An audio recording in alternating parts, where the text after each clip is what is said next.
我记得签了协议以后，那个厂现在重庆当时停电，停电是它不是按照现在的一个我们全世界流行的礼拜一、礼拜二、礼拜三、礼拜四和礼拜天休息，现在发展到礼拜六休息，它不是，它当时叫长礼拜，是有电的供应不足，它就总有全电发电厂是7天工作都在工作，那个用电单位每一个轮流休息1天，那一天不用电。而我们生产的中类单位呢，它是我记得是礼拜三，他们要休息不用电，那天不上班，他们叫长礼拜。好，我们选择一个发货的时间，就是周二我们发货，向上海发货。根据当时的规定结算规定，因为足够采购的人是不能带钱的，怎么带钱？不像现在带卡、电子支付没有，他也不能提包人民币，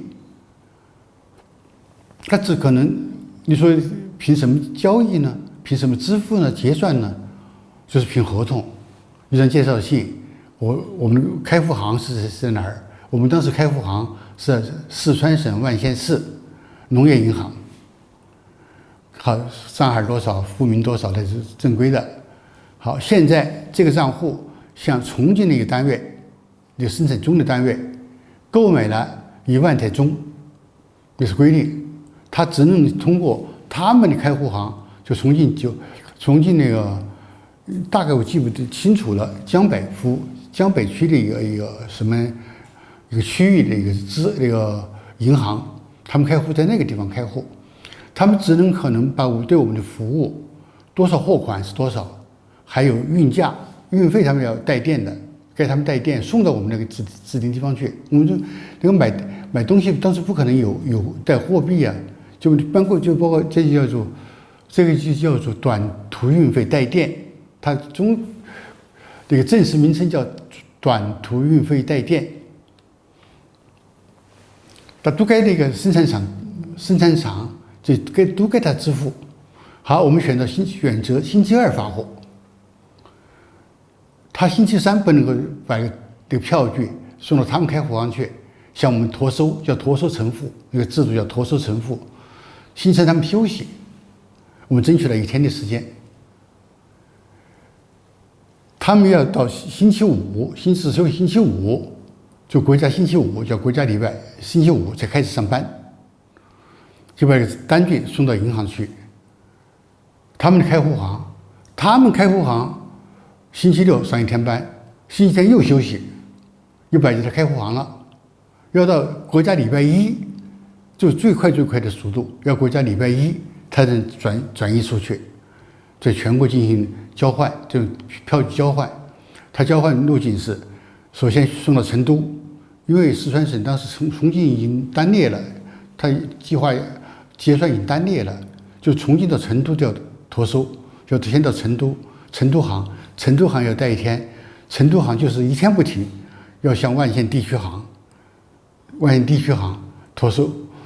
万县地区行要向万县市行托收，万县市行再向我们的那个农业银行账户上托收。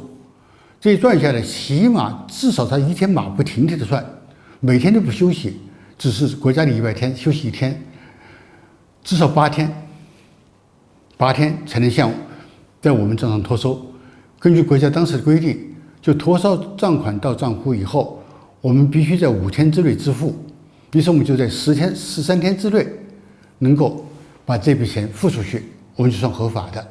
也是遵守信用的。可是另外一方面呢，我们拿到这个提货单以后，那是礼拜二，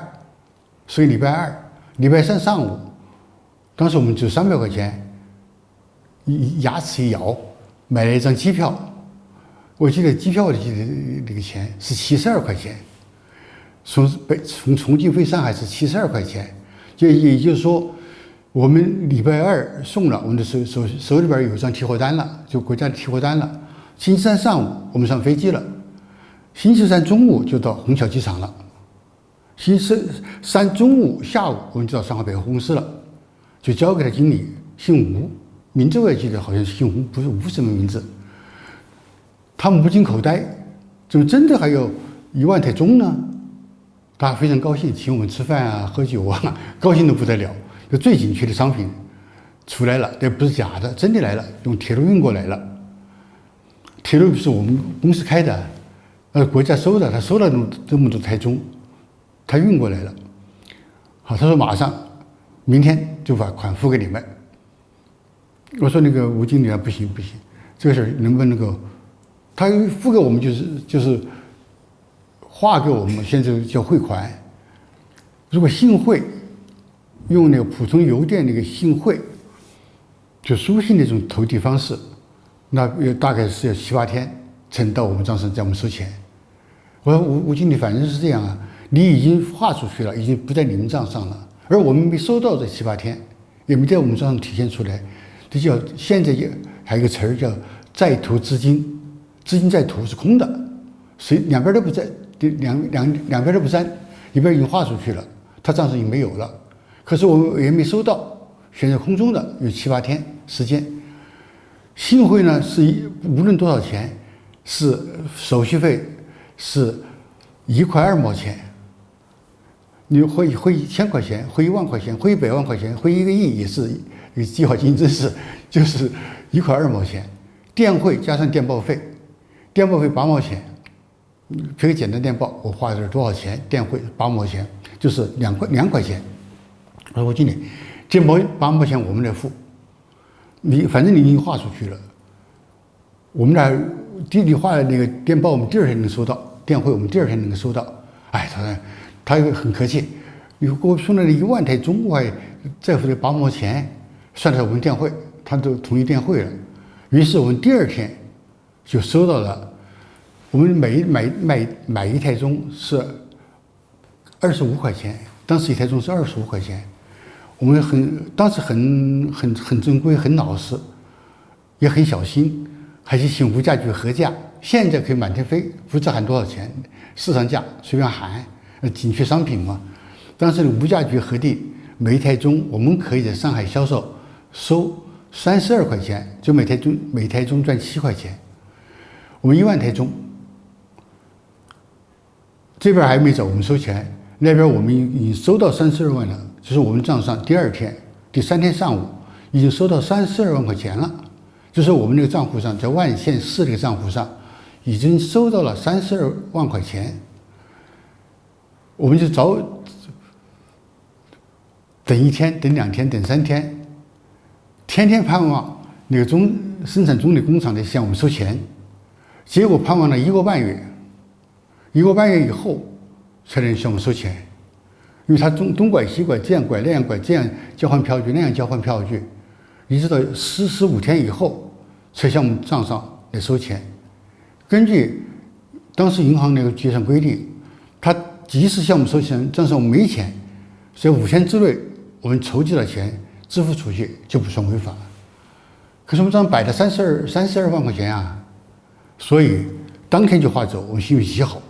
当天就划走。我们就留下了7万块钱，我这一次就赚了7万块钱，25万货款，我们卖销售出去是32万。像这样，你想，这个周期完成以后，那双方上海信任我们，重庆的工厂也信任我们，所有路是打通了，所有的结算通道已经形成了，所以就不停地这样赚，不停地这样赚。你说这是不是？这个资金问题合理合法的解决了，是合理合法的解决了。